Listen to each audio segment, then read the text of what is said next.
मित्रों, महाकवि सुशील राकेश समग्र कहानी संग्रह से मैं एक कहानी का वाचन करने जा रहा हूँ। इन कहानियों का संपादन डॉक्टर पवित्र कुमार शर्मा ने किया और उनके चयन में मुझे कोई शिकायत नहीं रही। ये जो कहानी मैं पढ़ने जा रहा हूँ ये थोड़ी लंबी कहानी है। मैं समझता हूँ कि इन 17 कहानियों में जो कहानियाँ थीं उन सबसे लंबी कहानी है। आशा है आप समय देकर इसको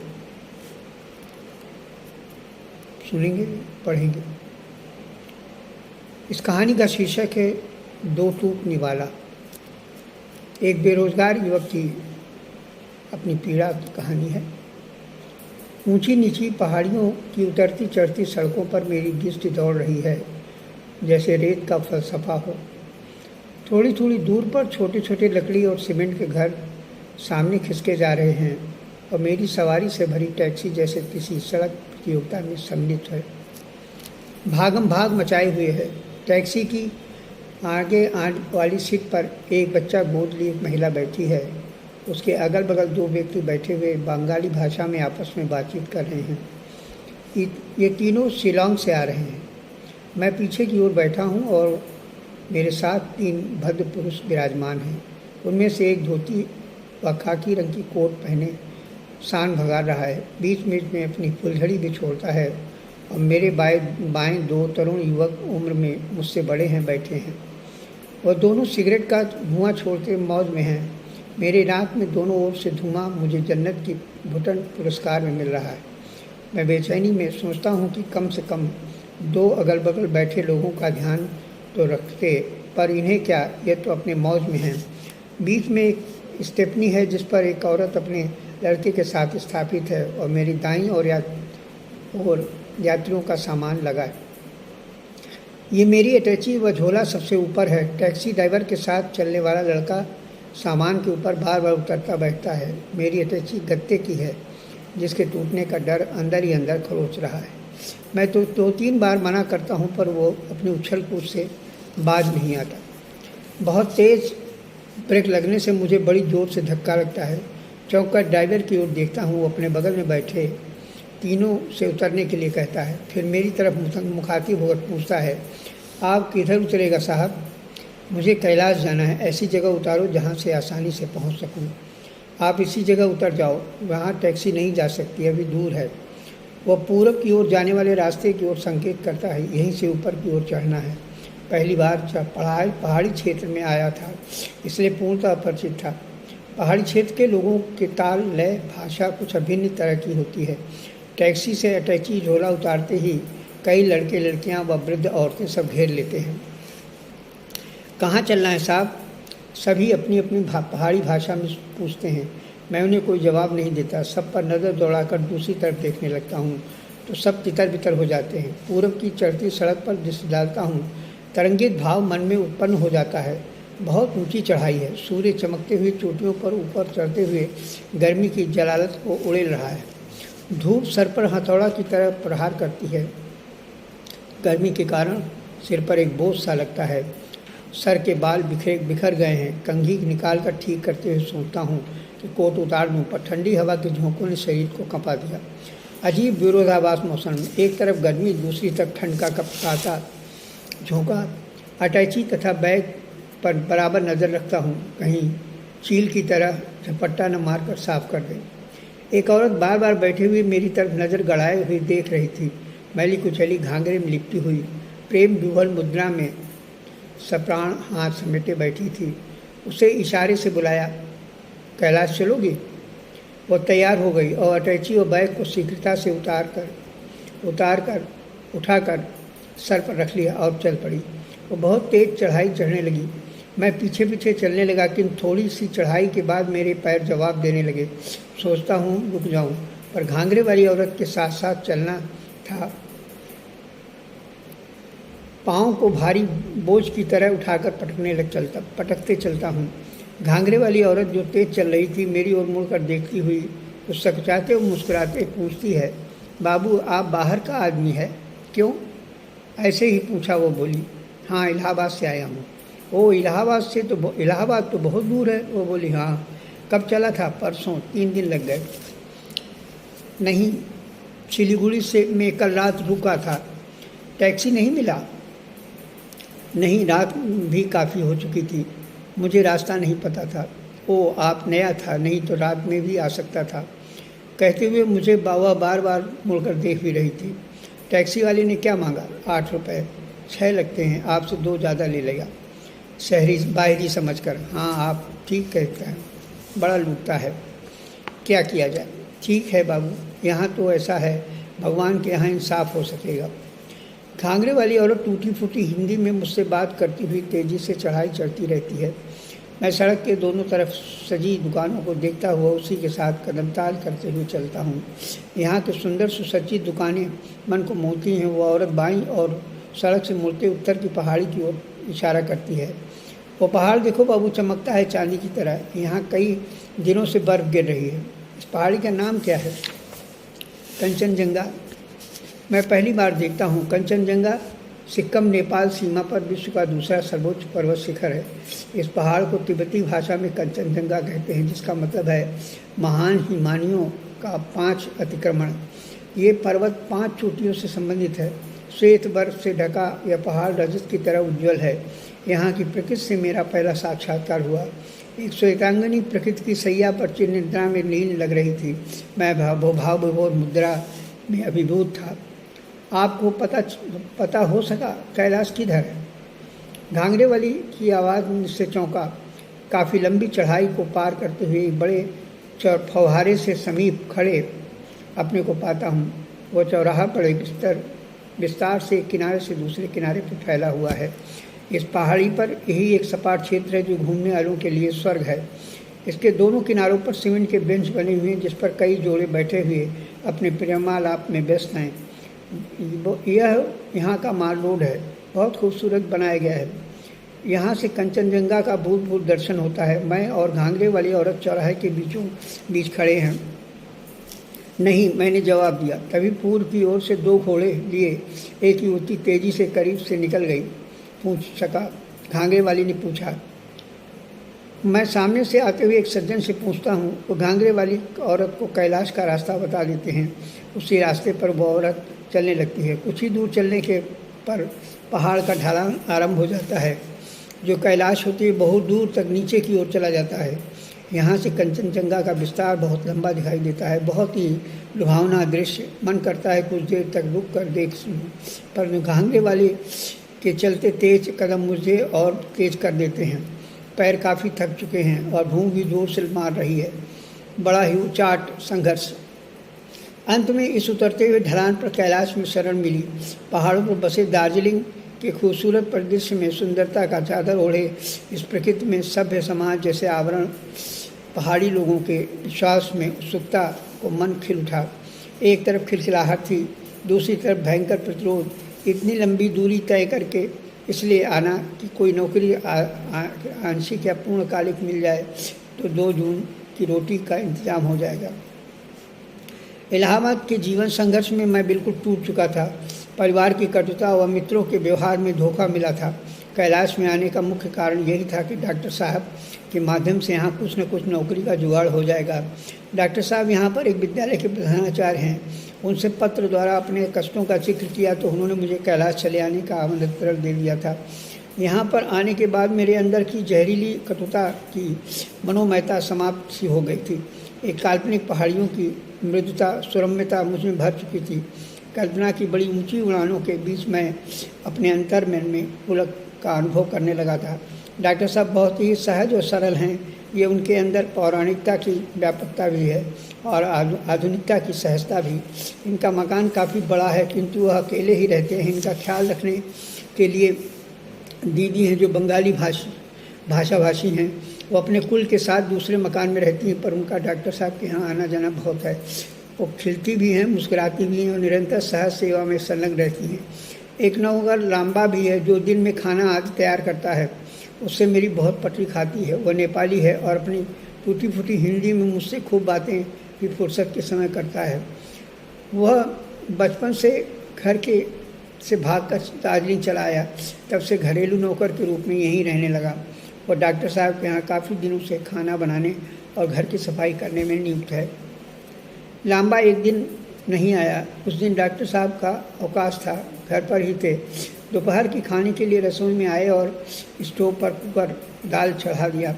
मैं भी उनके साथ लग गया। इतने में बाहर से किसी के आने की घंटी बजी। डॉक्टर साहब चले गए। मुझसे कहे गए कि दाल पक जाए तो उतार लेना।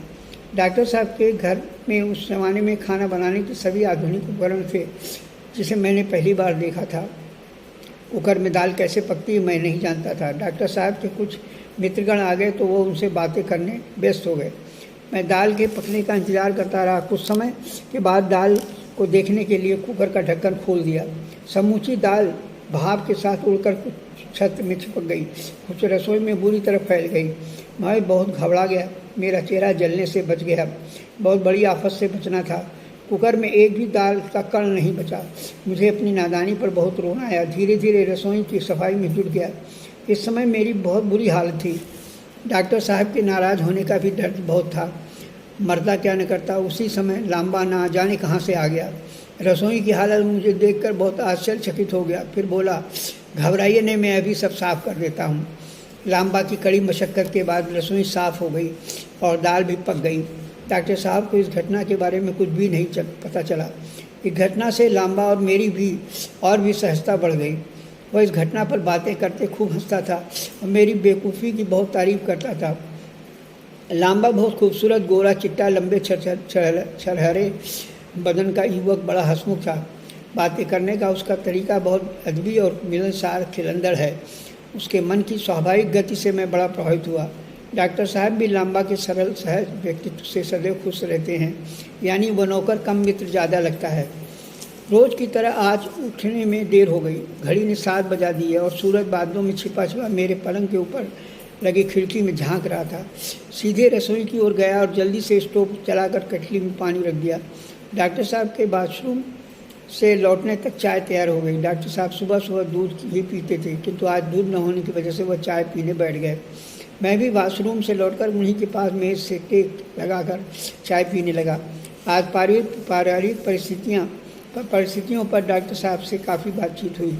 मुझे नौकरी न मिलने पर काफ़ी चिंतित लगे। द्विवेदी जी से सिफारिश की जाए तो वह नौकरी दिला सकते हैं। वह बोले, वह राजनीतिक मोहरे मात्र हैं, उनसे कुछ नहीं हो सकता। राजनीतिक नेता एक काल्पनिक छलावा है। उन्हें अपने स्वार्थ के अलावा कुछ भी नहीं सूझता, बस अपने परिवार तक ही सीमित रहते हैं। जनता को उल्लू बनाकर अपना स्वार्थ सिद्ध करते हैं। मैंने कहा। डॉक्टर साहब चुप रहे और अपनी चिंतन मुद्रा में तल्लीन हो गए। वो जानते थे कि आज के समय में नौकरी मिलना कितना कठिन है। चारों तरफ हाहाकार मचा हुआ है और सभी नौकरी की तलाश में भटक रहे हैं। भारत अभी विकसित राष्ट्र नहीं हुआ है। चारों तरफ संसाधनों की कमी है, जनसंख्या निरंतर बढ़ रही है। उन्होंने मुझे अपने विद्यालय में पढ़ाने के लिए 2 माह की ट्रेनिंग पर रख लिया है। यह उनकी अपनी क्षमता के अनुकूल है। यहाँ के रोजगार कार्यालय में मेरा नाम पंजीकृत करा दिया है। विद्यालय का वक्त हो गया। डॉक्टर साहब उठकर तैयार होने चले गए। उन्हें पहले जाना होता है। विद्यालय के एक प्राध्यापक पांडे जी के साथ वह शीघ्र प्रस्थान कर गए। मैं भी अकेला विद्यालय के कुछ समय के बाद निकल पड़ा। कल से ही वहाँ की धुंध पर्वतमालाएँ मुझ में समा गई थीं। आँखों के कोर में ओस की बूंदें सूख गई थीं। पथरा गई आँखों में गम का सूरज चमकने लगा था। दिन भर बच्चों के बीच रहा। पढ़ा कर लौटा तो लगा कि मन का स्वर निखरते निखरते दबकर रह गया है। कंचनजंगा की चमकती पहाड़ी बादलों की ओर में लुप्त हो गई है। मैं भी इन पहाड़ियों पर चलते चलते अपना सही रास्ता जानते हुए भी भूल गया। ऊपर ताकता हूँ तो ऊंची ऊंची चढ़ती पहाड़ियाँ हैं और नीचे देखता हूँ तो सीधी उतरती खाइयाँ हैं। बस मैं उसी के मध्य चल रहा हूँ। सारा मुखमंडल उदासी के गर्त में डूब गया है। ये पेट भूखा है, शायद अपनी व्यथा को शांत करने के लिए 2 टूक निवाला चाहता है, परंतु इस समाजवाद में किसकी पलकें चैन की नींद सोने देगी। यहाँ गद्दे पर सोता हूँ तो अपनी नंगी खाट की परछाई काटने लगती है और फिर मैं भूखे पेट की ज्वाला को शांत करने के उद्देश्य से एक फिल्मी धुन गुनगुनाता हुआ कैलाश की छोटी ढलान पार करता हूँ। दीदी के घर के सामने से निकलते हुए उन्हें आवाज़ देता हूँ किंतु नहीं बोलती। शायद नीचे किसी अन्य के घर में कहानियाँ सुनाते गप्पे लड़ा रही होंगी। मैं कमरे में पहुंचकर कपड़े बदल कर इधर उधर फेंकता हूँ, वो भी मुझे खोजते पड़े हैं। मैं उन्हीं पर लेट जाता हूँ। डॉक्टर साहब ने विद्यालय के बड़े बाबू दत्ता साहब से मेरा नाम रोजगार दफ्तर में लिखवाने के लिए कहा भी, परंतु यहाँ के रोजगार दफ्तर ने आज तक नाम नहीं भेजा। विद्यालय के में क्लास लेते हुए मुझे 1 हफ्ते हो चुके हैं। दरवाज़ा खटकता है। तेज़ी से पहुंचकर दरवाज़ा खोलता हूँ। डॉक्टर साहब जल्द ही घर आ गए। उनके चमकते चेहरे पर हल्की थकान काबिज थी। दीदी ने गर्म पानी करके उन्हें दिया। मैंने चाय बनाकर के बीच वाले कमरे की मेज़ पर लगाया और फिर तीनों लोग बैठकर पीने लगे। आज कॉलेज में फुटबॉल का मैच अध्यापकों और बच्चों के मध्य था। मुझे दत्ता साहब ने खेलने के लिए कहा था, लेकिन मैं लड़कों की भीड़ में गुजरते हुए चुपचाप घर चला आया। बाबूजी ने कभी घर के बाहर नहीं निकलने दिया, इसलिए किसी भी खेल में कोई मुझे बचपन से दिलचस्पी नहीं रही। मेरा दिन भर की समय सारणी बाबूजी बनवा देते थे। उसमें खेल का भी समय रहता था, किंतु बाहर जाने की मनाही थी। ऐसा न हो कि मैं बाहरी लड़कों की संगत में बर्बाद हो जाऊं, इसका डर बाबूजी को हमेशा रहता था। घर की व्यवस्थाओं और कठोर अनुशासन के पालन में अपने बीते अवसानों से घिरे सूनेपन की लीपापोती करता हुआ व्यथित हूँ। दीदी बाहर तरकारी वाली का किस्सा सुनाते हुए मेरे बगल में बैठी हैं। चाय गले से उतर नहीं रही है, फिर गले में जबरन उड़ने की कोशिश में मैं दीदी के किस्से में मगन हूँ। दीदी निडर और निर्भीक महिला हैं, बड़े ही खुले दिल की से सबसे बातचीत करती हैं। इस पूरी कॉलोनी में वो बहुत लोकप्रिय हैं। किसी को कोई भी कष्ट तो हो, वह देखने वालों में प्रथम महिला होती हैं। क्योंकि वह डॉक्टर साहब के नीचे वाले मकान में रहती हैं, इसलिए डॉक्टर साहब के आने जाने की आहट से वह वाकिफ़ रहती हैं। उनके आते ही गर्म पानी वो फ़ौरन लेकर आ जाती हैं और डॉक्टर साहब को अपना बड़ा भाई मानती हैं। 8 बजने को है। लांबा डॉक्टर साहब और मुझे खाना खिलाकर चला गया है। बाकी काम वह सुबह आकर करेगा। बोतलें खाली हो चुकी हैं और प्याले कप से औंधे अपनी नीयत के अनुसार अलमारी में पड़े हैं। वहाँ से झांकता चांद बड़ा होता जा रहा है। ओस की बूंद टकराती है और जलन बढ़ रही है। ओवरकोट में हाथ डाले मैं चुपचाप पलंग पर आगे कर कंबल ओढ़ लेता हूँ। मेरे मुझे में बंद उंगलियाँ ठंड से चटकती रहती हैं। मैं आराम करने की अवस्था में अपने को महसूस करता हूँ। संस्कारों के पुण्य कहाँ तक मेरा साथ देते हैं। 2 ट्यूब निवाला के लिए कल क्या करते हैं, यही सोचता हुआ कब सो गया पता नहीं चला। माल रोड से नीचे की ओर बाजार में उतर आया हूँ। पहली बार दार्जिलिंग की सब्जी मार्केट में सब्जियां खरीदने का अनुभव हुआ। यहाँ ज़्यादातर लोग नेपाली भाषा में ही बातचीत करते हैं। शेष बचे खुचे लोग तिब्बती या बंगाली बोलते हैं। इन तीनों भाषाओं में कोई भी भाषा मुझे नहीं आती। मन के अंदर अजीब सा बिलगाव का अनुभव करते हुए हिंदी बोलने वालों को ढूंढता हूँ, किंतु बाज़ार में एक भी व्यक्ति हिंदी बोलने वाला नहीं मिलता। चौरस्ते के बाज़ार में 2 मकानों को जोड़ने वाले बारचे पर एक युवती अपने हाथ में माइक लेकर नेपाली भाषा में भाषण दे रही है, जो मेरी समझ से परे रहा। कुछ समझने की कोशिश करता हूँ, कुछ सुनने के सिवा कुछ नहीं समझ में आता। यहाँ के बढ़ते आर्थिक संपन्नता में विदेशीपन के अलावा कुछ भी नहीं है। नेपाल की राष्ट्रभाषा नेपाली, पाकिस्तान की भाषा उर्दू, बांग्लादेश की भाषा बंगाली है, किंतु हिंदुस्तान की कोई भाषा नहीं है। अपने देश के लोगों ने हिंदी को अवश्य राष्ट्रभाषा स्वीकार किया है, लेकिन सरकारी तौर पर नहीं। इन छोटे छोटे देशों की 3 भाषाएं मान्यता प्राप्त सुख की सांस में ही जीवित हैं। हिंदी की घुटन और मेरी सांसों की घुटन बिल्कुल एक है, जैसे मेरे अंदर की छाई शांति को चीर रही है। मैं जल्दी माल रोड को क्रॉस करता हुआ कैलाश की ढलान की ओर चलने लगता हूँ। सामने से आता हुआ एक सुंदर जोड़ा मेरे बगल से गुजरता है। उन दोनों की बातचीत हिंदी में सुनाई पड़ती है तो जैसे मैं जीने की प्रक्रिया में आ जाता हूँ और घबराहट दूर हो जाती है। वह कदम तेज़ी से घर की ओर बढ़ने लगते हैं। मेरे अंदर का स्वाभिमान अंदर ही अंदर गर्म लावा बनकर मोम की तरह पिघल रहा है और पिघलने का असर मेरे मानवीय व्यक्तित्व पर है। यहाँ का नयापन अकेले में घुटन पैदा कर रहा है। मेरे गुच्छों में लगे पाषाण बर्फ हो गए हैं और उसकी टपकती बूंदें छन छन की आवाज़ करती हुई मन की तलहटी पर आकर चिपक जाती है। मैं सोचता हूँ कि ऐसी स्थिति कब तक चलती रहेगी। यहाँ नौकरी का कोई ठिकाना नहीं। घर से जो रुपया लाए थे धीरे धीरे खत्म हो रहे हैं। केवल 10 रुपये ही शेष रह गए हैं। डॉक्टर साहब के सहारे हूँ। ये सहारा गुलाब में कांटे की तरह है, चुभता है तो अंदर तक घाव हो जाता है। एक घाव खत्म नहीं होता, दूसरा तैयार हो जाता है। स्वाभिमान का अता पता नहीं है। डॉक्टर साहब की सेवा में सफल रहूं तो समझ लूँगा कि यही मेरा कर्तव्य है। बाबूजी का पत्र आया है। बहुत सारे उन्होंने लिख छोड़े हैं। मेरे आने की चिंता ने उनकी नींद हराम कर दी है। यहाँ ठंड अधिक पड़ने लगी है। इस समय इतनी गलन है कि पानी हाथ में लगाना भारी पड़ रहा है। कई दिनों से दीदी पूरी बाँह का स्वेटर खरीदने के लिए कह रही थी। रुपए तो हैं नहीं, कहाँ से लूँ? नौकरी लग जाती तो कुछ रुपए मिल जाते, पर उसका भी कोई भरोसा नहीं। यूँ अगर पढ़ाने के लिए नियुक्त किया गया तो 2 महीने ही पढ़ा पाऊँगा, उसके बाद जाड़े की छुट्टी हो जाएगी। दिल करता है कि अपने पुराने संघर्ष से समझौता कर लूँ और इलाहाबाद वापस चला जाऊँ और जिस व्यवस्था में मुझे अपमान करके निकाला गया है उसी का सगा बन जाऊं, परंतु मन नहीं स्वीकार करता। यूँ संघर्ष में जीते रहना ही नियत बन गई है और ये नियति स्वाभाविक रूप से मुझे घर कर जाती है। इसी को लोग जिद कहते हैं, परंतु स्वाभिमानी पुरुष होने के नाते उसे स्वीकार कर लेता हूँ।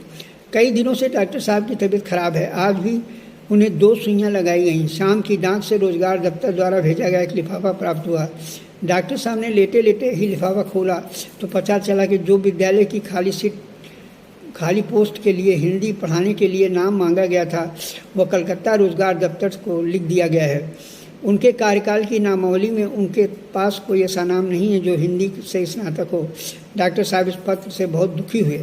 मेरा नाम यहाँ के रोजगार दफ्तर में लिखवा दिया गया था कि दफ्तर वालों ने नाम मांगने पर नहीं भेजा। मेरे अंदर गढ़ी हुई एक प्रतिमूर्ति टूट कर ढह गई। अपने ही देश में विभिन्न प्रांतों के लोगों में इतनी कटुता है। मैं उत्तर प्रदेश का हूँ, इसलिए रोजगार दफ्तर के लोगों ने मेरा नाम साक्षात्कार के लिए नहीं भेजा। शायद जाति का असर हो। यहाँ के स्थानीय लोग नहीं चाहते कि मेरी इस विद्यालय में नियुक्ति हो। उत्तर प्रदेश में बेरोजगारी की समस्या और यहाँ प्रांतीयता का फर्क एक दूसरे को काट रहा है। डॉक्टर साहब ने तुरंत एक नौकरी के लिए प्रार्थना पत्र तैयार करने को कहा। मैंने उन्हें एक फुल स्केल कागज़ पर लिख कर दिया तो वह ठीक करने के लिए उठकर बैठ गए। उस समय उनकी तबीयत ज़्यादा खराब थी, फिर भी वो ठीक करने लगे। इतनी भीषण ठंड में उनके माथे से पसीना चूने लगा। बाएं हाथ से पोंछकर अपनी कलम चलाते रहे। वातावरण में गलन बहुत अधिक थी। मेरे मन में जलन तेज हो रही थी। फिर भी संघर्षों के दायरों को अपने में समेटते हुए घुटन को दूर करने की कोशिश करता हूँ। बाबूजी को पत्र लिखने बैठ जाता हूँ। समझ में नहीं आता कि क्या लिखूँ। उनकी नाराज़गी दूर करूँ या अपनी उलझन। मन कुछ भी करने को तैयार नहीं है, लेकिन फिर भी करने के लिए उद्धत हो जाता हूँ, क्योंकि कल शायद एक नए संघर्ष का सामना करना पड़े। अपनी इस छोटी सी दुनिया में फिर से मैं जीने लगता हूँ। रवि भैया का व अवध का पत्र आया था। इन दोनों के पत्रों में अलग अलग खो जाता हूँ। रवि भैया की शिकायत का एक महत्वपूर्ण कारण था कि उन्होंने अपनी छोटी बहन को पढ़ाने के लिए रखा था। 2 माह तक ही पढ़ा पाया था कि मैं यहाँ चला आया। वहाँ की विरोधाभासी प्रवृत्ति अपने को अलग ही करना चाह रहा था और फिर एक ही ट्यूशन में काम नहीं चल सकता था। उनकी सहायता से थोड़ी बहुत मदद जरूर मिल जाती थी। बिना बताए चलाया, इसलिए पत्र में शिकायत भी थी और नाराज़गी भी। अवध मेरे मित्र हैं। यूँ उन्होंने नई कहानियाँ पत्रिका के कथावृत्त कालम में मेरी समीक्षा प्रकाशित की है। आगे के लिए कुछ लिख भेजने का आग्रह किया है। हिंदी भाषी क्षेत्र होने के कारण यहाँ पर हिंदी की पत्रिकाओं का मिलना बहुत दुर्लभ ही नहीं, नामुमकिन है। बहुत प्रयत्न करने के बाद धर्मी व सारिका मिली, पर वह भी पुरानी। अवध मेरे अभिन्न मित्रों में से एक हैं। मैं यहाँ क्या हूँ और किस स्थिति में जी रहा हूँ वो भली बात जानते हैं। उनका प्रोत्साहन ही मुझे आगे बढ़ने के लिए प्रेरित करता है। डॉक्टर साहब की कृपा से मुझे विद्यालय में हिंदी पढ़ाने के लिए नियुक्ति पत्र मिल गया। कंचनजंगा की वादियों में खुलकर हंसने का मन करता है, इसीलिए भी कि अपने ही देश में प्रवासी की तरह जीवन व्यवस्थित होगा।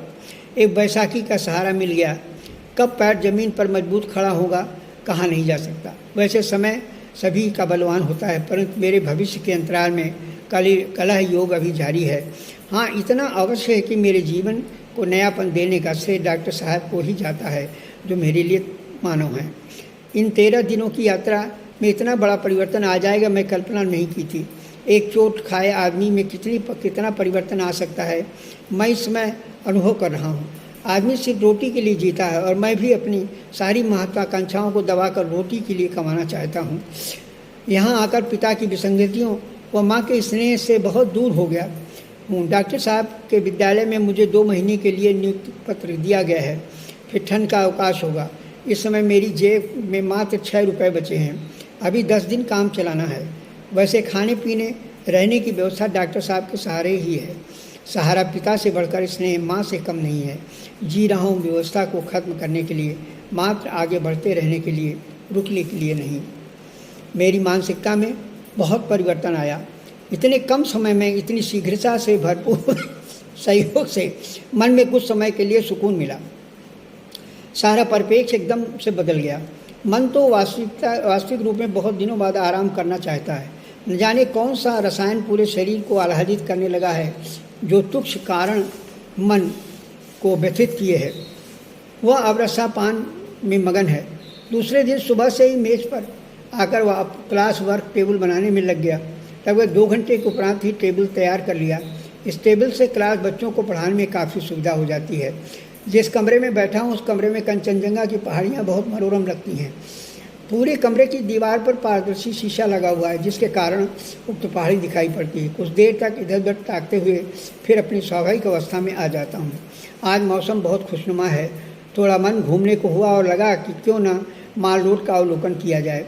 रोज़ की तरह फिर वही अकेली चढ़ाई पर चढ़कर माल रोड के चौरस्ते पर पहुँचता हूँ। हसीन वादियाँ, खूबसूरत नज़ारा, महकती क्यारियाँ, कुदरती कला की पहचान है दार्जिलिंग। चौरस्ता दिन में गुलजार रहता है और रात में रंगीनियों में उभरता चमकता दिन जैसा लुभावना हो जाता है। इस चौराहे को यहाँ के लोग दार्जिलिंग का हृदय भी कहते हैं। खस भाषा में आदि कवि खस साहित्य के क्षेत्र में प्रथम महाकाव्य रामायण के रचनाकार भानुभक्त आचार्य का उदय होना सर्वाधिक महत्वपूर्ण घटना है। नेपाली साहित्य सम्मेलन दार्जिलिंग द्वारा उनकी प्रतिमा चौरस्ते पर स्थापित की गई है। यहाँ के घर घर में यदि कवि की रामायण पढ़ी जाए, मैं चुपचाप खड़े होकर खस भाषा के महाकवि को प्रणाम करता हूँ। घूमते हुए टाइम स्क्वायर की ओर मुड़ता हूँ। यहाँ पर बहुत से नए और पुराने जोड़े रंग बिरंगे परिधान में सजे सजाए बैठे विश्राम कर रहे हैं। शायद घूमते हुए थक जाने पर यहाँ की बेंचें यात्रियों को विश्राम कराते हुए सुख का अनुभव करती हैं। मैं भी थोड़ी देर के लिए बेंच पर बैठकर आनंद लेता हूँ। कई लड़कियाँ घोड़े की सवारी करती हैं। घोड़े का मालिक घोड़े को पकड़कर माल रोड पर घुमाता है। माल रोड पर महाकाल का मंदिर है, जहाँ पर नए जोड़े पूजा अर्चना के लिए देखे जाते हैं। यहाँ के महाकाल मार्केट में शाल, जैकेट, स्वेटर के कलेक्शन की बहुत बड़ी बाज़ार है। ठंड से निपटने के लिए लोग भारी मात्रा में खरीदारी करते हैं। दार्जिलिंग ग्रीन वैली व चाय बागान के लिए बहुत प्रसिद्ध है। चाय की अनगिनत दुकानें देखने को मिलती हैं। गोल्डन टिप्स में तो 1000 से भी अधिक तरह की चाय का क्रय विक्रय होता है। हेस्टी टेस्टी दुकान में दार्जिलिंग की टी का मज़ा भी कुछ और है। आगंतुक यात्री चाय की महकती खुशबू में डूब जाते हैं। बार रेस्तरां की बहुतायत है। 100 वर्षों की ज़्यादा पुरानी आर्ट गैलरी है, जहां खूबसूरत अद्भुत चित्रों का चयन कर खरीद सकते हैं। गैलरी की बेकरी की बहुतायत दुकानें हैं, जहां पर तरह तरह के पेस्ट्री, चॉकलेट, केक का मज़ा ले सकते हैं। यहाँ से कुछ दूरी पर टाइगर हिल पर जाकर सनराइज़ देख सकते हैं, जहाँ सुबह कंचनजंगा सुनहरी चादर ओढ़े अद्भुत पेंटिंग जैसी प्रतीत होती है। इस माल रोड पर उस अनंत स्नेह को मैं ढूंढ रहा हूँ। वो कहाँ है? न दुकानों में दिखा, न आर्ट गैलरी में, न म्यूजियम प्लेस में। कहीं छिपा हुआ है, जो समय की गहराइयों में कहीं अधिक गहरा है। डॉक्टर साहब पूर्णतः स्वस्थ हैं। दिन भर विद्यालय में रहे, उनकी तरफ से थोड़ा निश्चिंत हो गया हूँ। डॉक्टर साहब से मिलने किरसियांग के हेडमास्टर ठाकुर साहब आ गए। काफ़ी बातचीत के बाद उनके साथ डॉक्टर साहब ने खाना खाया। दोनों को खाना खिलाने के बाद अंदर जाकर लेट गया। आज की डाक से मेरे मित्र सरोज व छोटे भाई का पत्र मिला है। पत्र 2 भाषाओं में लिखा गया है, एक तरफ हिंदी में, दूसरी तरफ अंग्रेजी में। छोटे भाई के पत्र से ज्ञात हुआ कि बाबूजी कुछ रुपया भेज रहे हैं। मैंने बाबूजी से मांगा नहीं था, लेकिन वह ऐसा क्यों कर रहे हैं, कुछ समझ नहीं आ रहा है। मन कुछ विचलित होता है। वहाँ केवल 10 दिन रह गए हैं, अब तो लौटना ही पड़ेगा। छोटे भाई ने अपने पढ़ने की विधिवत सूचना दी। वह कुशाग्र बुद्धि का विद्यार्थी है और इलाहाबाद के राजकीय विद्यालय में पढ़ रहा है। मित्र सरोज कुछ ज़्यादा ही भावुक और बुद्धिमान है। उनकी नौकरी मुंबई में लग गई है और यूँ उन्हें छोड़ने नहीं पहुंच पाया, इसलिए बहुत दुखी हैं। मैं यहाँ आ गया था। इसी दोनों पत्रों के उधेड़बुन में लेटा हुआ एकाएक दीदी की 5 साल की सुपुत्री रानी अपनी पूसी की गोद में लिए आ गई और मुझसे झकोरते हुए बोली, अंकल पूसी को नचा दीजिए। मैंने मना कर देता हूँ, परंतु पीछे बढ़ गई। अंत में उसकी जिद के आगे मुझे उठना पड़ा और उसकी पूसी की दोनों टांगें पकड़कर 2-3 बार नचाया और मगन होकर पूसी के साथ वापस चली गई। समी बहुत छोटी है पर मुझसे ज़्यादा ही लगी हुई है। जब भी मैं विद्यालय में लौटता हूँ वो अपनी पूसी के साथ आ जाती है और मेरे साथ खेलती रहती है। समी की चंचल शरारतों से मन बहल जाता है और नई नई उमंगें मन को गुदगुदाने लगती हैं। डॉक्टर साहब ने 2 रोटी की व्यवस्था करके मुझे प्रकृति की गोद में रोपित कर दिया है। इसी धूल में रात होने लगती है तो मन के आंतरिक परिदृश्य में को अंधेरेपन अच्छा लगने लगता है। अंदर और बाहर के अंधेरे हो जाते हैं। कुदरत के एक रंग में होते हुए मैं कब सो गया पता नहीं चला। सुबह होती शांति को चीरते हुए कोई छुप जाता है तो सारा दोष सूर्य को लगता है और सूर्य है कि सारे दोषों को स्वीकार करते हुए प्रतिदिन निकलता है और समय से डूब जाता है। मैं भी रात के अंधकार को से मिलने के लिए सूर्य के निकलते और डूबने की प्रतीक्षा में रत हूँ। प्रातःकाल घर के बाहर मुर्गा बोलता है तो मेरा मन उसका गला दबाने करता है। जैसे वह न हो तो सुबह ही न हो, कोई रजाई से मुंह न निकाले, परंतु वह कमबख्त प्रतिदिन सुबह ही चिल्लाते लगता है। मुर्गे की बात सुनकर चारों तरफ से कुत्तों की आवाज़ आने लगती है। चारों तरफ सुबह के आने का शोर उभर जाता है। 7वां घंटा समाप्त हुआ। मैं बच्चों के बीच से बाहर आया तो प्रसाद से मुलाकात हो गई। प्रसाद इसी विद्यालय के प्राध्यापक हैं। कई वर्षों से अध्यापन कर रहे हैं। उनसे बैठकर कुछ देर बातचीत हुई। मुझसे कहने लगे कि इसलिए चलिए माल रोड घुमाया जाए। मैं उनकी बात को काट नहीं पाया। पहाड़ियों के चक्रावत घुमाव को पार करता हुआ चौरस्ता पर आ गया। बातचीत में उन्होंने यहाँ की टॉय ट्रेन के बारे में विस्तार से काफ़ी तारीफ की। मैंने सोचा कि लौटते समय टॉय ट्रेन से ही वापस जाऊंगा, क्योंकि दार्जिलिंग के टॉय ट्रेन में नहीं बैठा तो समझिए कुछ नहीं घूमा। ये ट्रेन यहाँ के विशेष ट्रेन है जो पूरे देश में कहीं नहीं मिल चलती। प्रसाद माल रोड की प्रसिद्ध स्थानों को भी जानकारी देते रहे। घूमते हुए धीरे धीरे यहाँ के प्रमुख डाकघर के सामने से गुजरा तो याद आया कि कुछ पत्रों के जवाब मैंने लिखे थे, उसे डाक खाने में पोस्ट करना है। डाक खाने में पत्र डालकर चलने लगा तो प्रसाद ने अपने घर चलने का आग्रह किया। इनका मकान चौक बाजार में है, वैसे वहाँ पर किराए के मकान में रहते हैं। प्रसाद मूलतः मोतिहारी के रहने वाले हैं, यहाँ पर नौकरी के कारण आकर बस गए हैं। इनके साथ परिवार में इनकी माताजी इनके साथ रहती हैं। अभी इनका विवाह नहीं हुआ है। घर में कुछ देर इनकी माताजी के पास बैठकर वापस कैलाश लौट आया। लौटने पर 2 डाक से आए पत्र मिले। एक प्रवीण का था, दूसरा अवध का। मैंने दोनों पत्रों में खो गया। अवध के पत्र में बड़ी पीड़ा का अनुभव हुआ। वह कहानी कार्यालय में कार्य तो कर रहे हैं पर उसके प्रकाशन से बहुत संकट है। आर्थिक परेशानियों के कारण पत्रिका से उसका वेतन भी नहीं निकल पा रहा है। ऐसी परिस्थिति में यह नौकरी कहाँ करे कुछ समझ नहीं आ रहा। इस बस पत्रिका को निकालने की लीक पीटी जा रही है। आर्थिक संसाधनों की कमी के कारण सब जूझ रहे हैं। वह संपादक से अपने वेतन के बारे में भी कह नहीं पा रहा है। मोमबत्ती पिघलती जा रही है जबकि यहाँ बहुत ठंड है, किंतु मेरे अंदर की जलती मोम जलकर पिघलती है और फिर अपने आप जम भी जाती है। कैलाश के इस बड़े मकान में दीदी का स्नेह यहाँ भी मुझे बांध कर संजोए हुए है। शमी और गुड्डू उनके 2 बहुत प्यारे छोटे बच्चे हैं। वह दिन भर मेरे आसपास घूमते रहते हैं। शमी अपनी पूसी के साथ आज नहीं आई तो मैं भी दीदी के मकान में चला गया। वह सो रही थी। गुड्डू बेटे से थोड़ी देर पढ़ाई की बातचीत करके मैं डॉक्टर साहब के बुलाने पर वापस आया। वह चाय तैयार कर चुके थे। वह बगल वाले कमरे में मिस्टर सोनी जैदी बिस्ट भाई साहब के साथ बैठकर ताश खेल रहे थे। मैं कुछ देर बैठकर उनके खेल को गौर से देखता रहा, किंतु ताश पत्तों से मुझे कोई विशेष रुचि न होने के कारण अपने कमरे में आ गया। यहाँ ठंड की मार बड़ी दबंग है, पर अपने पैरों पर कंबल डालकर उसी उपन्यासकार लेव तोल्स्टॉय की पुस्तक पुनरुत्थान पढ़ने लगा। उपन्यास के अंत में लेव तोल्स्टॉय ने लिखा है कि यह है मेरे जीवन का ध्येय। मैं एक काम अभी समाप्त कर ही पाया हूँ कि दूसरा शुरू हो गया है। एक गलन मेरी हड्डियों में प्रवेश कर रही है। लगता है मेरे अंदर के मोम को जो जमा नहीं पाएगी, क्योंकि माँ का वीर बहुत गर्म है। वह रहा है, मैं मेरे बाजुओं की ताकत कम होती जा रही है। ठीक मेरे मन के माफिक रात अंधेरी हो गई है। मेरा पिघलना इस अंधकार में कोई देख नहीं पाएगा और ठीक से मैं सांस नहीं पाऊंगा। अवध की एक एक बात पहाड़ होकर मेरे सर पर सवार है। सोचता हूँ कल सुबह तक मैं इस संसार का सबसे अधिक बौना व्यक्ति होऊंगा। मेरी लज्जाशीलता ने मुझे बौना बना दिया है। मेरे खुद के खूबसूरत सूने मेहराब गिरने लगे हैं, क्योंकि उसमें सांसारिक लोना लग गया है। कोई भी आत्मा के कुंवारेपन को नहीं पहचान पा रहा है। सब अपरिचित हैं। सुबह से ही कंबल में घुसा हूँ। अधकचरी नींद मस्तिष्क को चाट रही है। पहाड़ियों से निकलती सूरज की हल्की नीली शीशे को पार करते हुए पूरे कमरे में आच्छादित कर चुकी है। तनाव की कस्ती जंजीर को तोड़कर टहास कर रही है। मैं कंबल से सिर ढक लेता हूँ तो पाता हूँ कि ऊपर से कोई मेरा पाँव हिला रहा है।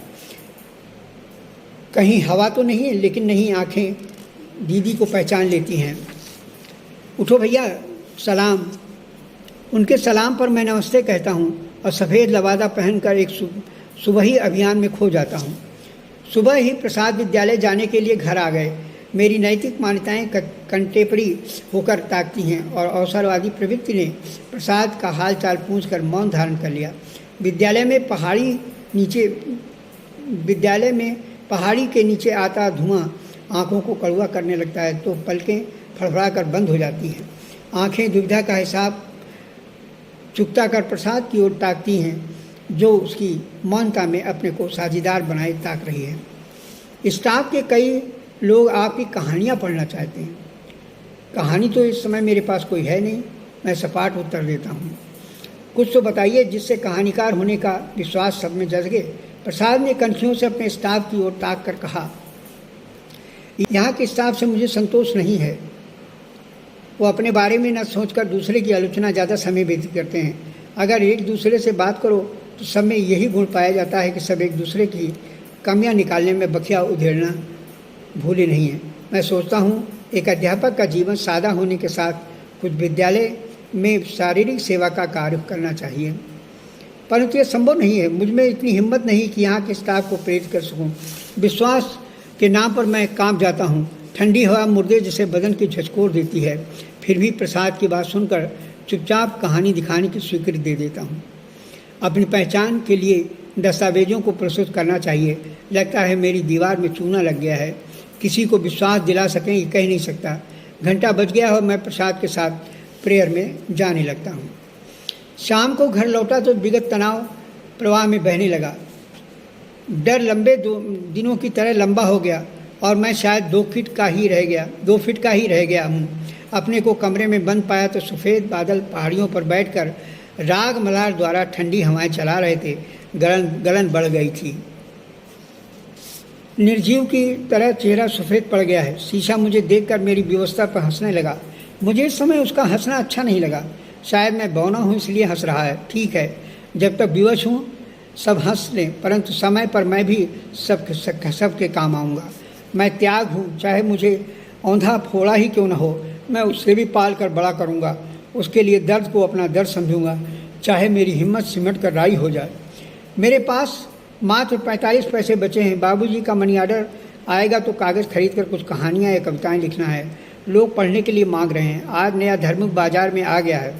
पैसे न होने की वजह से नहीं खरीद पा रहा हूँ। बेवश हूँ, फड़फड़ाती चिड़िया की तरह हाथ पैर की ही चला रहा हूँ। मुँह सूख रहा है। पानी पीने का प्रयत्न करता हूँ, किंतु ठंड गलने को चीरती हुई हलक तक पहुँच जाती है और स्वास्थ्य सुविधाएं लिफाफे पर चिपक कर रह जाती हैं। मैं बना हो गया हूँ केवल ज़रूरतों के कारण। अवकाश के दिनों की बातें और हैं। ठंड की वजह से रोज़ नहा नहीं पाता, परंतु अवकाश में खूब रगड़ कर नहाने का मज़ा ही और है। बाथरूम में लगे बड़े शीशे के सामने जाता हूँ तो शरीर व मन की कुछ शिकायतें टपकने लगती हैं। यूँ बाल बहुत बड़े हो चुके हैं। कटवाने की सोचता है तो आदम का आईना हंसने लगता है। क्यों हंसे, मैं प्रश्न कर बैठता हूँ। तुम बाल कैसे कटवाओगे, पैसे तो हैं नहीं।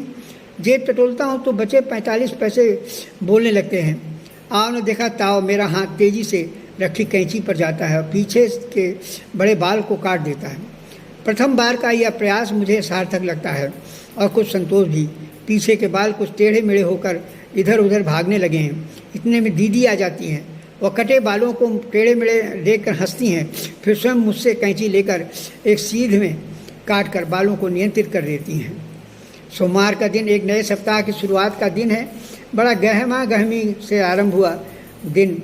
2 मित्रों के पत्र आए, बाबूजी का भेजा 100 रुपये का मनी ऑर्डर आया। कुछ निश्चिंत हुआ तो पाया कि मैं कितना स्वार्थी हो गया हूँ। बूढ़े बाप को परेशान कर रहा हूँ। वह छोटे से वेतन में क्या क्या करें।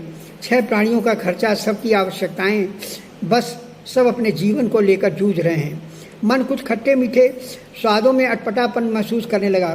ठंड बहुत है। मैं बिष्ट भाई साहब के कमरे में लगे हीटर में हाथ सेकने पहुंच जाता हूं। पिता ही ऐसे व्यक्ति हैं जो बेटे को हर सपने पूरा करने में अपने को दांव पर लगा देते हैं। मैं घायल जिताऊ की तरह ऊपर को उछाल दिया जाता हूं और ऊपर से नीचे की ओर आता हूं तो पाता हूं कि मैं एक ऐसे डरावने पहाड़ पर आ गया हूं जहां कोई मानो नहीं है। बस है तो केवल पिता, जो अपनी बाहें फैलाकर गले लगा लेते हैं और एक नए स्वप्न संसार में ले जाकर खड़ा कर देते हैं। मुस्कुराते हुए मुझे अग्नि की लपटों से बचा लेते हैं। बस वो पिता ही हैं। मैं अतिशीघ्रता से अग्नि की आंच को पीकर बिष्ट भाई साहब के कमरे में बाहर आ जाता हूँ। विद्यालय में बच्चों के खेल का समय हो गया था। मैं बच्चों के साथ खेल खिलाने में लग गया। बच्चे सब खेल कूद में इतना व्यस्त हो जाते हैं कि उन्हें घर जाने की पिता चिंता नहीं रहती। बच्चे बहुत खिलंदड़ होते हैं। मैं भी बच्चों के खेल में बच्चा हो जाता हूँ। एक चपरासी ने आकर सूचना दी कि डॉक्टर साहब ने आपको बुलाया है। बच्चों को खेलता छोड़कर मैं सीधे प्रधानाचार्य के कमरे में चला जाता हूँ। क्योंकि डॉक्टर साहब खुद ही यहाँ के प्रधानाचार्य हैं, इसलिए मुझे उनके कमरे में जाने की कोई झिझक नहीं होती। पहुँचते ही बोले, तुम्हारी नियुक्ति को सोसाइटी वालों ने निरस्त कर दिया है। इसी आशय का एक पत्र आ गया है। इस विद्यालय से अपने को निर्वासित महसूस करता हूँ। मेरी जो इस विद्यालय में हिंदी पढ़ाने के लिए नियुक्त हुई थी वो भी निरस्त हो गई। कोई बात नहीं, इस सत्र के अंत तक तुम्हें पढ़ाना है, उसका भुगतान मैं किसी मद से करवा दूंगा। चिंता करने की कोई बात नहीं है। अगले सत्र से फिर प्रयत्न करूंगा। मुझे लगा कि डॉक्टर साहब ने मुझे फिर से दार्जिलिंग के कैलाश स्थित कमरे में फिर स्थापित कर दिया है। मेरी अवस्था कमरे में लोना लगी दीवार को छलांग लगाने की होती है। चुल्लू भर पानी पीने का मन करता है, परंतु आग पीने को मिलता है। रोशनी मुझे अंधेरे में ढकेल रही है और हाथी दांत निकाले कई दैत्य मानव काटने को दौड़ रहे हों। मैं चुपचाप शीर्षासन के सहारे अपने को तिरंगे की तरह नीले आकाश में फहरा रहा हूँ। चौरस्ते पर सड़क को पार करते हुए मालरोड के बाजार में प्रवेश किया। यहाँ पर बहुत भीड़ रहती है। कोई सामान खरीदने आता है तो कोई अपने परिवार के साथ घूमने का मजा लेता है। कोई होटलों में घुसकर यहाँ के पेय पदार्थों का आनंद लेने के लिए अपना मूल मंत्र समझता है। कोई घोड़े पर चढ़कर तफरी करता है। कुछ घर का सामान लेना है था, वह लेकर चौरस्ते से लगी एक खाली बेंच पर बैठ गया हूँ। थोड़ा आराम करना चाह रहा था। लाई चना बेचने वाला एक लड़का आवाज़ लगाता हुआ जा रहा था। उसे बुलाया और अपनी पेट की भूख को शांत करने के लिए उससे 2 रुपए का लाई चना खरीदा और आधी बेंच पर पैर फैलाकर बड़े चाव से खाने लगा। मेरी दृष्टि में ये मेरी पहली स्वतंत्रता थी, क्योंकि यहाँ पहचानने वाला कोई नहीं है। खाने के उपरांत भूख पूरी तरह शांत हो गई थी। तभी देखता हूँ कि प्रसाद मुस्कुराते हुए मेरे पास चले आ रहे हैं। मेरे एकांतिक स्वतंत्रता में बाधा हो गई। वह भी मेरे समीप आकर बैठ के बातचीत में कहने लगे, चलिए आपको दार्जिलिंग का हिंदी भवन दिखाता हूँ। कितनी दूर है? मैंने इसलिए पूछा कि मेरे पैर बाजार में घूमते हुए थक चुके थे। बस थोड़ी दूर पर है। अब प्रसाद बोले, मैं बहुत उत्सुक हुआ। हिंदी भाषी क्षेत्र में हिंदी भवन, मन में एक आकर्षण पैदा हुआ। जरूर ही इस भवन को देखना चाहिए। चंद मिनटों में मैं प्रसाद के साथ हिंदी भवन पहुंच गया। हिंदी भवन 2 मंजिला इमारत से सुसज्जित है। पहली मंजिल में एक विशाल हॉल है और दूसरी मंजिल में कुछ कमरे बने हैं, जहां पर बाहर से आने वाले साहित्यकारों को ठहराया जाता है। बाहर के हॉल में पंडित सुमित्रानंद पंत, सूर्यकांत त्रिपाठी निराला, महादेवी वर्मा, इलाचंद जोशी, मुंशी प्रेमचंद व आज्ञे के अलावा बहुत से हिंदी लेखकों की तस्वीरें दीवार पर चस्पा हैं। हिंदी के कवियों और मनीषियों की तस्वीरों को देखकर मुझमें जैसे तेजस्विता का संचार हो गया। जो उदासीनता, थकावट, निराशा ने अभी तक घर बना लिया था, वह 1 मिनट में ध्वस्त हो गया। इस स्थान पर हिंदी भाषा और साहित्य का सम्मान देखकर मन गदगद हो गया। बड़े गौर से मैंने हर वस्तुओं को देखा जो सजावट के लिए यहाँ रखी गई थी। हिंदी भवन में प्रसाद ने 2 महानुभाव से मेरा परिचय कराया। एक विनय अग्रवाल जो दार्जिलिंग से निकलने वाली हिंदी पत्रिका के संपादक हैं। दूसरे हिंदी प्रेमी नमो नारायण जी हैं। नमो नारायण यहाँ के पुस्तकालय के प्रणेता हैं। पुस्तकालय में रखी हिंदी के लेखकों कवियों की पुस्तकों का सविस्तार परिचय कराया। मुझे लगा कि यहाँ की हर पुस्तकों के साथ कई वर्षों तक जीवित रह सकता हूँ। यंत्रणाओं का बोझिल वातावरण बहुत हल्का हो चुका था। इस नौकरी का कोई भरोसा नहीं रह गया। यहाँ के विद्यालय की सेवा से वेतन नहीं मिला तो कोई बात नहीं, मुझे इस बात की खुशी अवश्य होगी कि गैर हिंदी क्षेत्र में बच्चों को हिंदी पढ़ाकर मुफ्त में पुण्य कमा लिया है। बच्चों में हिंदी सिखाने के प्रति लगन और प्रतिबद्धता को देखकर भी मैंने खूब मन लगाकर अध्यापन का कार्य किया है। बेबसी और ऊब से भरा पत्र फिर अवध का मिला। नौकरी के नाम पर एक प्रतिष्ठित व अंतिम सांस लेती कहानी पत्रिका के सह संपादक हैं, परंतु वेतन के नाम पर ढेला भी नहीं मिलता। अपनी व्यवस्था को अवध ने काफ़ी लंबे चौड़े पत्र में व्यक्त किया। दिन रात की मेहनत के बाद अगर व्यक्ति को उसका उचित पारिश्रमिक ना मिले तो कितना कष्ट झेलना पड़ता है। ये तो रोजी रोटी का सवाल है। जीवन के अर्थ को समझ लेने की संपूर्णता निरर्थकता को अपने में समाहित कर लेता है। मैं केवल निरर्थक हूँ, सिर्फ सोचने तक के लिए ही नहीं बल्कि कुछ कर सकने के लिए भी। आंखों से झरता सुख दुख पलरे में बटोर भी नहीं सकता। उनके उजाले में सिर्फ परछाइयों की तरह अनुभव करता हूँ। अंधेरे में फिर वीरानापन आच्छादित होकर मदमस्त झूमने लगता है और मैं उसे व्यवस्थित करते करते दिन गंवा बैठता हूँ। दार्जिलिंग आने पर कुल मिलाकर मुझे ऐसा लग रहा है कि परिवार का हर सदस्य मुझसे कटना चाहता है। यूँ बाबूजी रुपया भेजते हैं, माँ जी आशीर्वाद और भाई लोग गुमसुम होकर पत्र की औपचारिकता भी निभाते हैं।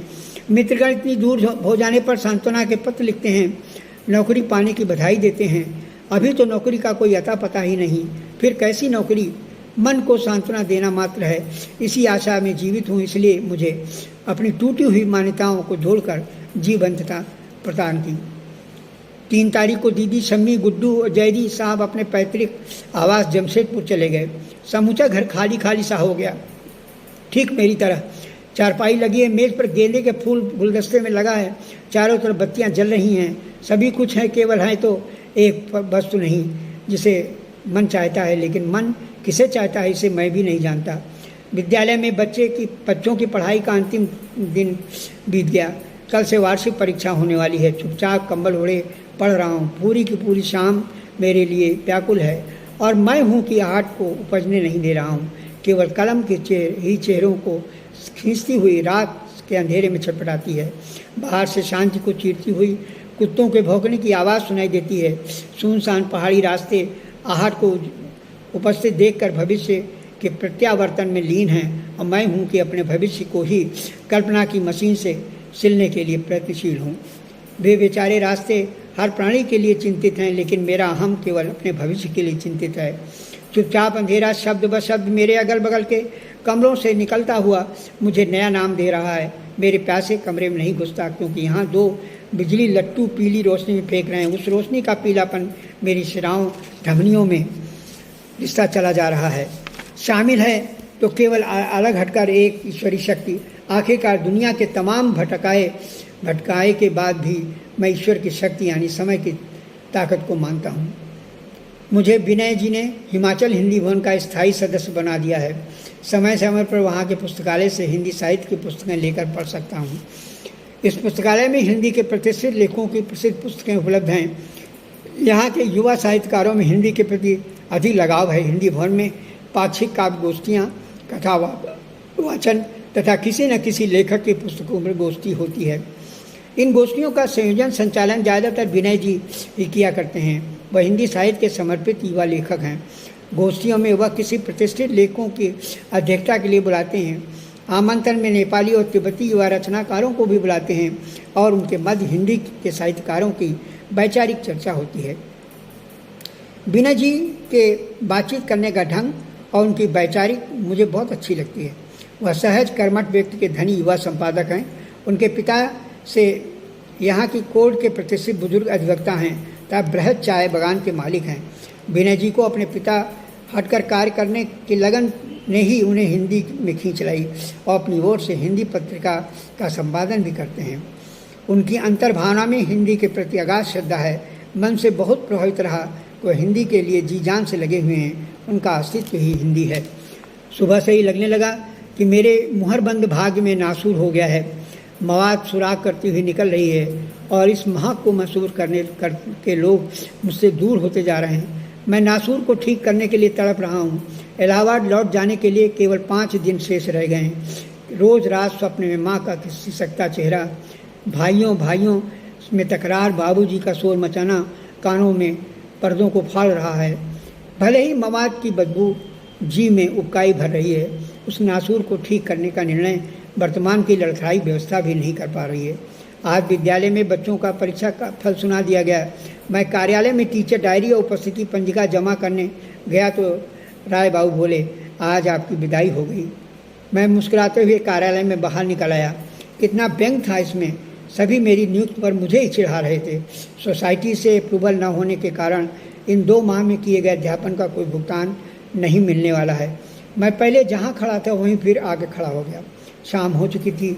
अपने नियत समय पर विनय जी घर आ गए। उन्हीं के साथ टहलते हुए जा रहा हूँ। रोज़ की तरह उनके सर को फिर से चाट डालूंगा। और वो हैं कि कुछ बोलते ही नहीं, केवल हाँ उनके बाद कभी कभी एक लंबा सा वाक्य लाभ देते हैं। माल रोड की चढ़ाई चढ़ता हूँ। मेरे पैरों का अंगूठा बार बार जूते से बाहर आ जाता है। लगता है आगे से दरक गया है। पिछले वर्ष के प्रारंभ में ही खरीदा था, यहाँ फट गया। कर भी क्या सकता था। घर में पहनने वाली चप्पल भी 4 दिन से टूटी पड़ी है। उसे कपड़े की गुरमेटी रस्सी से बांधकर काम चला रहा हूँ। मैं पैर में डाले फटफट करता चलता हूँ। लगता है मैं कितना कृपण हो गया हूँ, सिलवा भी नहीं सकता। लेकिन नहीं, मैंने सोच लिया है कि अब टूटा ही घसीटूँगा, फटा जूता ही पहनूँगा। सिलवाने के पैसे जब तक खुद के नहीं होंगे नहीं सिलवाऊँगा। विनय जी की चाल बहुत तेज़ है। उनसे धीरे धीरे चलने के लिए कहता हूँ। महाकाल का चक्कर काटते हुए सड़क पर लगी एक ट्यूबलाइट के नीचे विनय जी को रोकता हूँ। क्या बात है? वो रुककर पूछते हैं। कविता लिखी तुम्हें सुनाना चाहता हूँ। दोनों लोग चौरस्ते की एक बेंच पर बैठ जाते हैं। वह मेरे पढ़ने पर गौर से सुनते हैं पर कोई खास टिप्पणी नहीं करते। मुझे धर्मियों व कल्पना में भेजने की सलाह देते हैं तो मुझे लगता है कि मेरी आंखों के सामने हजारों कविताओं और कहानियों के लौटती डांक आ रही है। मैं रिसीव करते करते थक चुका हूँ। संपादकों की अनिर्णय व्यवस्था से कतराने की कोशिश करता हूँ। बस स्वतः स्वांतः सुखाए के लिए लिखाया जाए तो अच्छा रहेगा। दोनों लोग माल रोड की रंगीनियों में टहलते हुए घर की ओर मुखातिब हो गए। मैं मुहरबंद भाग से में नासूर के खुदे होल फिर मवाद देने लगे हैं। मैं तेज़ी से चलने की कोशिश करता हूँ पर जूतों के फटे हाल पर धीरे धीरे छोटे छोटे पग धरने लगता हूँ। मेरे मन का कसौटा सारांश मेरे अपने ही कच्छ पर खूब हंसता है और अंधेर में खो जाता है। सारा का सारा किसी के द्वारा किया गया मेरे लिए उपकार वह बहकर खालीपन छोड़ जाता है जिसे धोते हुए कैलाश की ढलान पार कर रहा हूँ। 5 दिनों बाद फिर 2 टूब निवाला के लिए ट्रेन से इलाहाबाद की ओर चल पड़ता हूँ।